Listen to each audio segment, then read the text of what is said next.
So I want to take this argument one step further, because as I mentioned in my monologue, and I've mentioned throughout these episodes, and a couple times I try to talk about it as much as I do, I am of the opinion, I want to take this argument one step further about the corporate world. I don't just believe that corporate culture is bad, even though I largely do. I believe that it's demonic. I believe that it's also anti-Christian, anti-Christ at its core.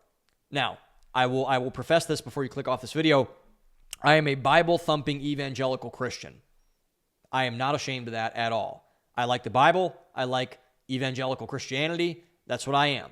And I will speak in those terms. And everything that I look through is framed in those terms. So feel free, by the way, if you're by the way, I Muslim, Jew, whatever, like that's, whoever, Hindu, please stay on this video. Like, I don't want to exclude you from this conversation, but this is just my perspective where I'm coming from. So anyone who doesn't believe what I do, please take this with a grain of salt, even though I would strongly encourage you to become a Christian if you're not one. But feel free to take this with a grain of salt. But I believe that there is genuine truth in this argument about the demonic corporate structure verse. Because I believe there's something that's deeply wrong and really perverse about the way that this whole system operates and is set up. And I think there's evidence to prove that, actually, because, we've all heard, well, maybe not all of us, but some of us have heard the verse. Jesus says you can't serve God and money. Paul writes to Timothy, love of money is the root of all evil, everything like that. And so, Jesus is not anti-money. Christianity is not anti-money. Poverty gospel is just as bad as prosperity gospel. There is no qualifier for the gospel, for those who are curious. The gospel is the gospel. There should be no amplifier to that. The gospel is enough. So anyone who tells you that you need to, God's going to give you a Lamborghini if you read the Bible and do all the things that Christians quote unquote should do, like that's ridiculous. And everyone tells you that if you don't do what they're going to say, you're going to be poor. That's also bad. But on this point about you cannot serve more than one master, you can't serve God and money, and the love of money is the root of all evil, that's idolatry. The reason why I think that this is applicable to the corporate world and why I think the corporate world is demonic and evil and satanic is corporations are driven by profits. And I want to say this is a good thing, because I believe, honestly, most of them, even though they're filled with largely unimpressive people, they could probably replace the government if they could. Like if I gave you, for example, what's more powerful, OpenAI or the U.S. government? Google or the U.S. government? I'd probably pick the private sector, to be honest. I'd probably pick Sam Altman right now, even though I like the current administration, a lot of what the current administration is doing. I mean, it's just the efficiency of everything and how they operate and the amount of people that they employ that are smarter than some of those people. I think, because we saw what Facebook did with Cambridge Analytica back in the 2016 election and everything like that. Corporations, in many ways, are more powerful than the government, in many ways. But, and I believe that we should keep them out of the government and keep them private sector private, public sector public. I think this whole thing with Palantir is really shady. Like everything that's going on with this interplay of like the tech bros into the Trump administration, I think that's all incredibly suspect. And I think if you're not suspect of that, you might need to check your blindness on this. But the goal of a corporation is money at all costs, to provide value to shareholders. That was the Milton Friedman argument. That's the free market capitalism argument. But what I want to challenge that with is, if this is true, if this is the end all be all, which to many people it is, where does this exactly lead us to if they're not guided by things like morality, for example, righteousness, values? I think that's a good question. And no one asked that question. And everyone has, like you walk into like any like insurance, like you walk into a State Farm, for example, and there's going to be like a picture of like our values here, whatever. And so, but they're really not value-driven institutions, even though they have values, not those values. So, and I think when you look at all of the wealthiest companies in the world, the companies, the biggest market caps, like the Amazons, the Google, etc., you will realize actually that the center of their focus, the center of their actual value system, the one that you will never hear them say out loud, you have to kind of look through them to see, is anti-anything value-oriented at all. They're transhumanist. Mark Zuckerberg says, hey, we want to develop friends so humans aren't lonely, so we're going to create friends out of AIs or something, whatever ridiculous thing that is. They're anti-family. They're anti-marriage. They're anti-children. Why is that? because they're demonic, they're evil, they're satanic.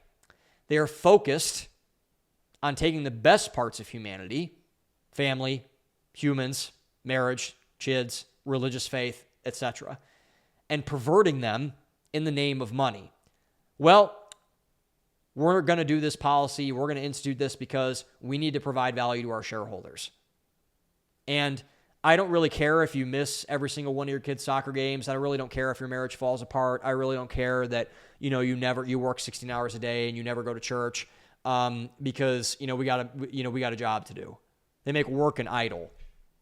And I want to say as well, I believe many people inside of corporations are against this behavior. Like, I do believe that. But they are not willing, this is the key part, they are not willing to break their own golden handcuffs to stand up for their own values and their own sense of common sense and be ousted by the tribe. They're not willing to be on the outs with what they have. They like that cushy desk. They like that promotion. They like that salary cap. They like that stock option bonus. And who wouldn't, by the way? Stability's nice. I'm not against stability at all. I like stability. It's why I'm a conservative. It's why I'm a Christian. But it's the reason why this has been allowed to happen is because people have allowed it to happen, including me when I was in the corporate world. And that's why I left after only a couple of years. And I think when you look at all of this and you say, like, okay, like, when was the last time, like, they had a pro-marriage, pro-family, no one in the top levels of success is for that. Nobody. The products they make aren't for that. Mark Zuckerberg, we was talking about him a couple seconds ago. Like, it's all software and SaaS and it's all stuff that takes you away from the permanent things, the actual things, the real things, the value-driven things.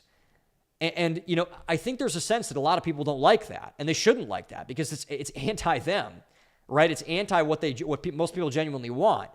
And again, it is this sense of complacency and this buying into the lie of a neutrality of values that corporations and people like them or things like them, institutions like them, this is why the world has gotten into so much trouble.